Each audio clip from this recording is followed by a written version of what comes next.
Live from downtown Detroit, home of WDIV and Click on Detroit, Local 4 News at noon starts now.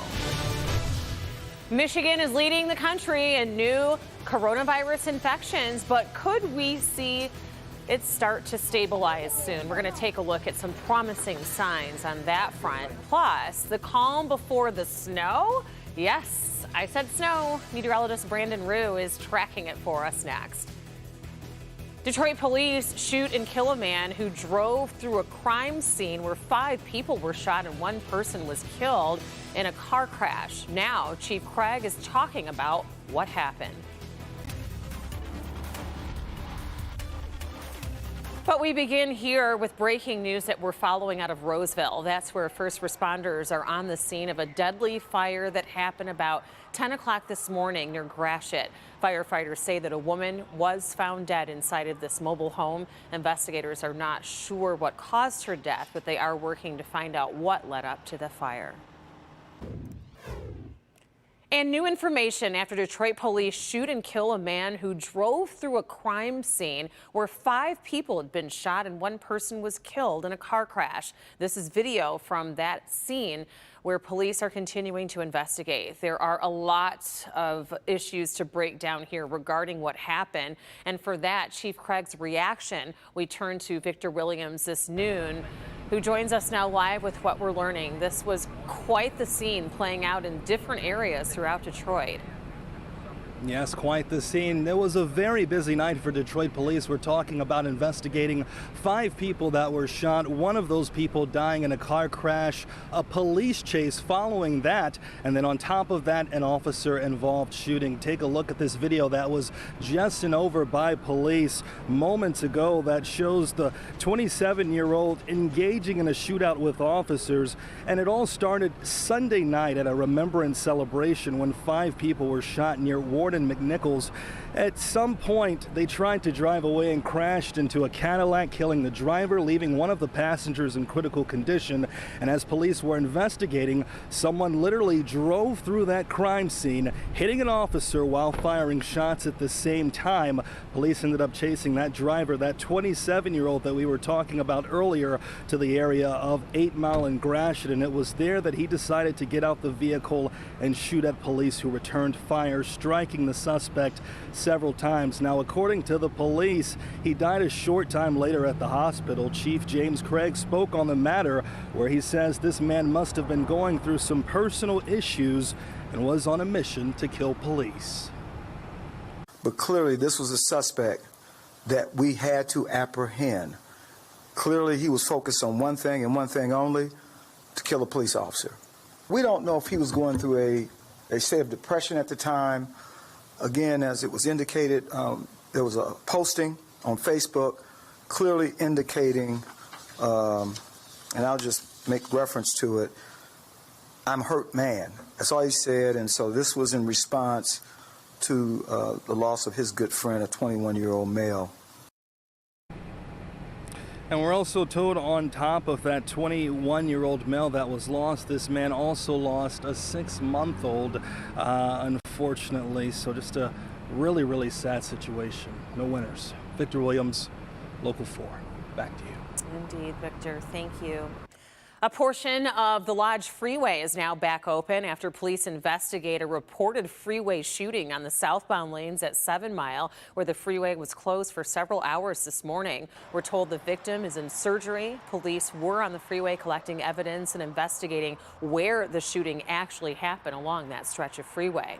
And a stretch of I-94 in Belleville is closed due to a crash. Sky 4 over the scene of the westbound lanes at Haggerty. 1 semi-truck was flipped on its side due to the crash. We're told another semi had a fuel spill. No word on if anyone was hurt, and you should avoid that area of westbound I-94 at Haggerty.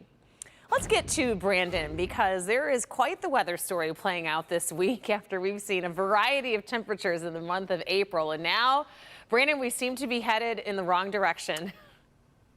Wild weather swings for March and April. It just is part of the territory here in Pure, Michigan. We're enjoying the nicest temps of the week right now. 63 degrees, southwest wind 16, gusting to about 30.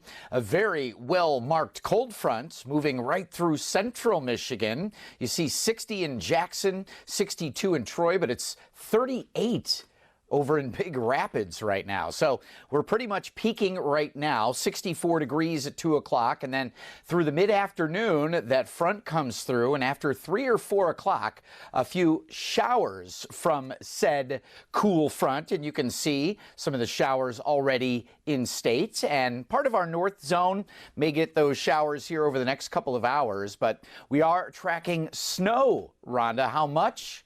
Coming up.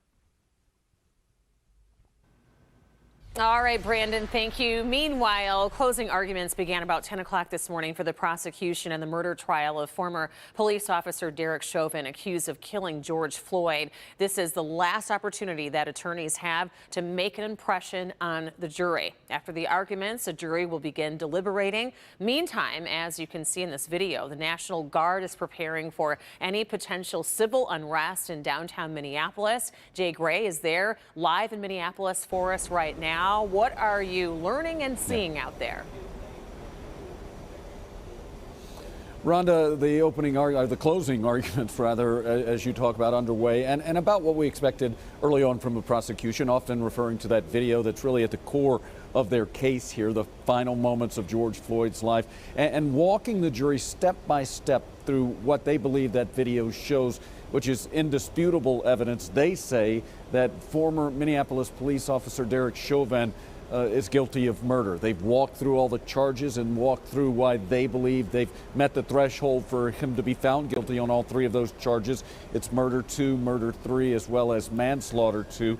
And they are again urging the jury to understand what happened in this case and really walking them through not only with those videos and pictures, but with the words from their experts that, again, they believe that this officer abused his power the day George Floyd died. Next up, you'll get the defense, and they have said all along that it wasn't Derek Chauvin's knee across George Floyd's neck, but it was outside factors, his heart, it was his use of drugs, it was a growing crowd, a hostile crowd that diverted the attention away from the situation that ultimately led to George Floyd's death. They're expected to go for about an hour as well, and then the prosecution gets one final rebuttal, their final word with the jury before they get this case and move into sequestration and deliberations. How long will it take? No one knows. The judge told this jury, prepare for a long haul, hope for a short one. So we'll see once they get in and start discussing not only the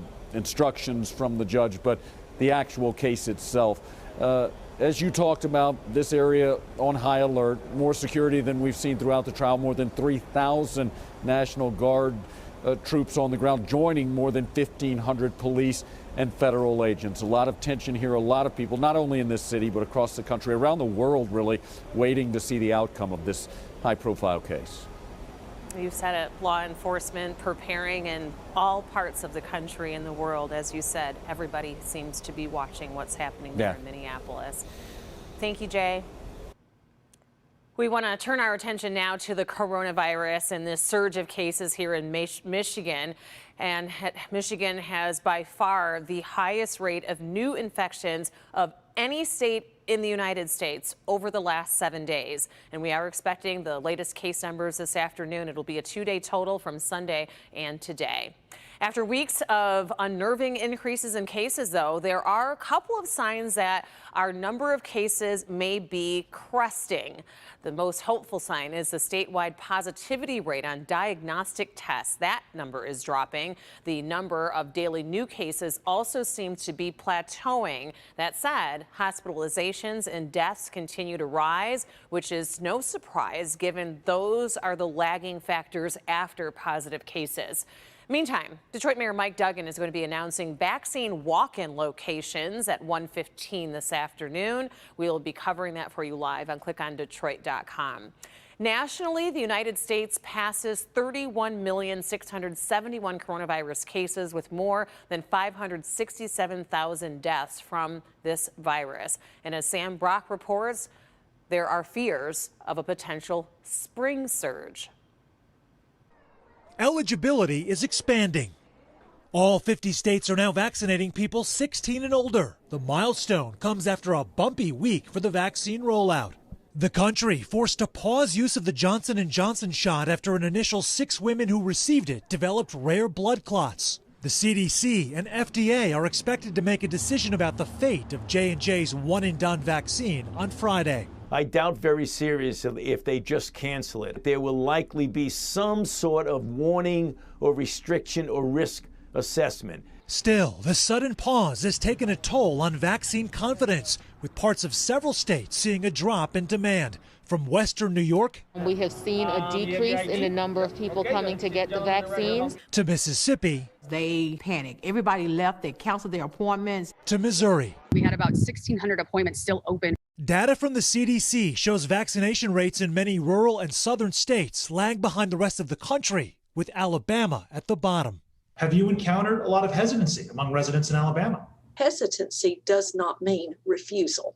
Hesitancy really means that persons need questions answered. Those concerns coming as 22 states are seeing a rise in COVID cases, with Michigan leading the country in new infections. Still, the governor muting calls for a lockdown, but encouraging people to stay home as the state surge may be starting to stabilize. We're imploring people to take a 2-week pause. Don't go to indoor dining. Keep your kids at home for virtual learning after spring break. The nation now seeing a rise in hospitalizations for a 3rd straight week as climbing cases are putting hospitals near Detroit on the brink. One of the big concerns that we have right now is capacity. But with every adult now up for a shot, doctors hope enough people will roll up their sleeves to avoid a spring surge.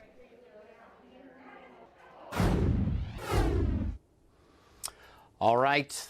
Thank you, Sam. That was NBC's Sam Brock reporting for us. Now we're going to move it on to your weather forecast, which talk about roller coaster rides, ebbs and flows, April weather swings. We've had our biggest snow ever in a single day. 2 feet of snow happened on the 6th of April back in the 1800s, but it's happened before. It will happen again. As we look at today, 60s with some showers moving in and likely into our north zone a little quicker here this afternoon. Most of us will wait for it, but tomorrow a wintry mix and then eventually switching to snow tomorrow evening, I think at the latest. After 2 or 3 p.m. could be a little more rain, maybe a little sleet, but we're looking at measurable snow by Wednesday morning of 1 to 4 inches. Some of the model data has really scaled back, and that's not a bad thing.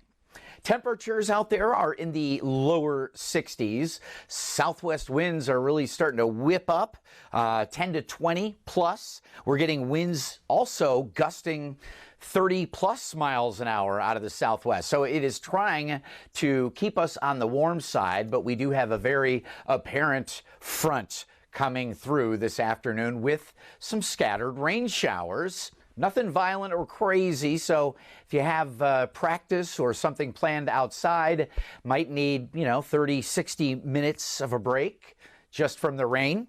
And then as we look at the 7-day, again, it'll be late tomorrow into your Wednesday morning that we see 1 to 4 inches, Rhonda. Looks like the most will be closer to the Ohio border. Of all the times I hope your forecast is wrong. I don't want to see any snow, certainly not measurable snow. Thank you, Brandon, and thank all of you for being with us for this special edition of Local 4 News here on clickondetroit.com. We'll have much more for you throughout the day here on our website and, of course, on Local 4 News at 4, 5, and 6. Have a great day.